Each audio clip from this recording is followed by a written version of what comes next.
This bro travels across deadly planet with a little girl to loot some precious stones. This is the story of a 2018 indie sci-fi adventure movie called Prospect. The movie tells the story of a teenage girl named C and her father, Damon, on their adventure to scavenge some valuable gems on a toxic alien moon. But during their journey, they found out that they weren't the only people looking for the stones. The movie opens with a scene of a view from inside a space station that's currently orbiting around a moon. Inside the ship, we get to see Damon, a single father of a teenage girl named C. Both of them are getting ready to set off into a planet-like satellite. Damon has been planning to go into this moon to search for some valuable stones so that he will be able to pay off his debt. This is going to be a very dangerous mission, since this will be the last rotation of this space station, so they have to make it back in time or they will be stranded on the moon. After everything is settled, it is the time for them to eject their ship from the terminal to land themselves on that moon. Unfortunately, their ship gets damaged pretty bad when it enters the atmosphere. In the end, they still manage to crash land their ship but missed their supposed land point. Damon doesn't seem to be worried a bit that their ship is broken, so he still decides to go after the stones. After figuring out where they are, they begin to head into the digging site. This whole place contains a very deadly toxin gas, so they have to wear their astronaut suits all the time. What they're actually trying to do here is harvest the stones inside the body of an alien creature called Orlac. On their way, it is revealed that this moon had already have many people coming in to harvest the stones during the rush, so Damon and C are only here to get what's left from them. Getting the stones out of Orlac's body can be very tricky. They have to cut the body parts in a very particular way, or the body would produce some acids that could destroy the stones instantly. Luckily, it turns out that Damon really knows what he's doing. Damon manages to take out the stone on his first attempt. The price of this beautiful stones vary by its quality and size, and Damon is fully aware that this piece of stone is enough to cover his debt. C is very happy to hear this, so she suggests them to head back to their ship while there's still time, but Damon decides that he wants some more. He claims that he knew where the queen's lair of this creature might be in. If they made it to the queen's lair, there will be way more stones inside it. C obviously doesn't like the idea of them going deeper into this deadly environment to get more stones. But her father keeps convincing her that this stone hunt can really change their lives. On their way, they came across these two men, who also happen to be other scavengers. C is currently out to get some water, so Damon sends her a signal for her to stay back. These men are planning to rob Damon's stone and ship. Damon keeps playing dumb so that they wouldn't get any information out of him. But one of the men, Ezra, has had enough with him. Ezra then points his gun towards Damon and forces him to show the location of his ship. Before something bad happened, Damon tries to give them some offers. Damon tries to convince them that he was hired to find the stones inside the queen's lair. Damon claims that they would find a massive amount of Orlac inside the lair, and that they wouldn't be able to find it without him. Ezra is hesitant at first, since he thinks that this place is not real, but Damon promises them that he will split the loot evenly when they get them. Ezra gets excited in hearing this, so they agree to hunt this Orlac queen themselves. But little did they know that Damon actually got some plan of his own.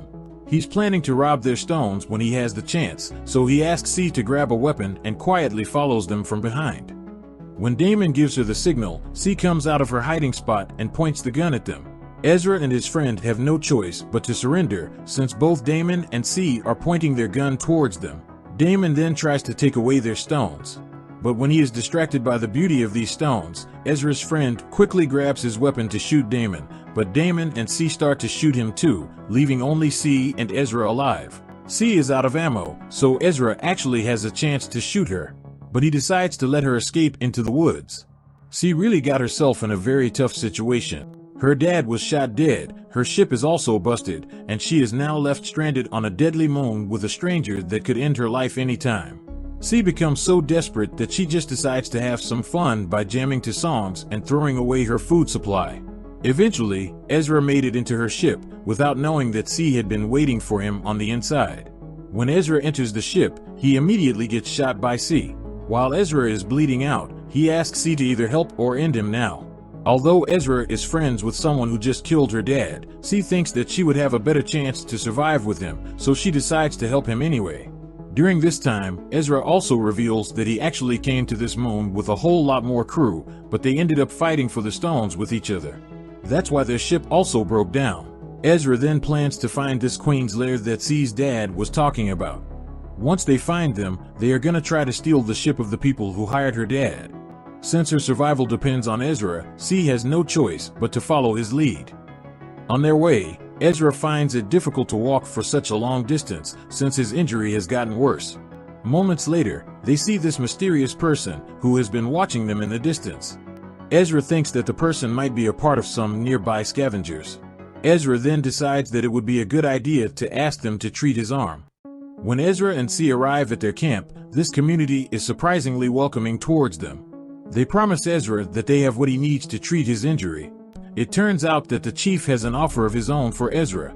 He offers to give Ezra a case full of Orlac stones in exchange for the girl, because it is revealed that the only woman in this community has been dead, so they got no one else to breed. After hearing this, C tries to run away from this camp.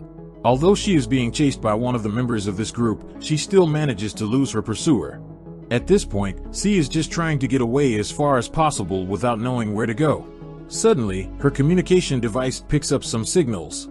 After a few walks, she finds out that the signals were coming out of this tent. As you can probably guess, the person inside the tent is Ezra. Both of them are glad that they made it out alive, but the infection on Ezra's arm has gotten really bad. He then asks her to help him amputate his arm before it gets worse. Thankfully, C is able to amputate his arm inside a tent with a bunch of scraps. After Ezra feels a little better, they begin to continue their search for the Queen's lair. During the night, they come across the mercs that have been surrounding the dig spot for the Queen's lair. They also see this weird red-skinned man in a cage that has no business being in here. Before showing up to them, Ezra reveals that he actually had never harvested Orlac stones before. Ezra and C are actually in no such place to negotiate anything, but they still try to offer the mercs some help to harvest the Orlac, only if they would later take them home with their ship. After a rough negotiation, the mercs agree with their offering. At this time, Ezra and C are just pretending to know what they're doing. Now we know how complicated the process of harvesting the stone is, after seeing them failing many times during their attempts. Not to mention that Ezra has to work with one hand now. After seeing how they keep messing up their work, the guard who watches them has had enough.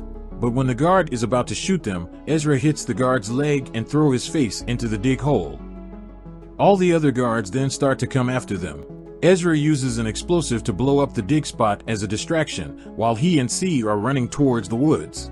There's still one member left who's chasing them into the woods. Ezra asks her to run off further, so that he can circle around their pursuer. In the end, Ezra and the pursuer ended up stabbing each other. Ezra got hurt really badly, so C decides to come back and save him. She then rushes her way back to the dig spot to get her medkit bag. In this place, it turns out that the red-skinned man who was being held hostage has gone free. The man starts to beat the hell out of the mercs, so that C can get her medkit. Luckily, C is able to make it back to Ezra to save his life. Both of them make their way back into the merc ship. None of the mercs survived the rage of the red-skinned man, so Ezra and C can set off this moon safely. Both of them are very glad that they can finally get off this moon, but they still can't help to think about what they have lost. Now they realize that there is nothing that possibly can be worth more than their lives. I hope you enjoy the video.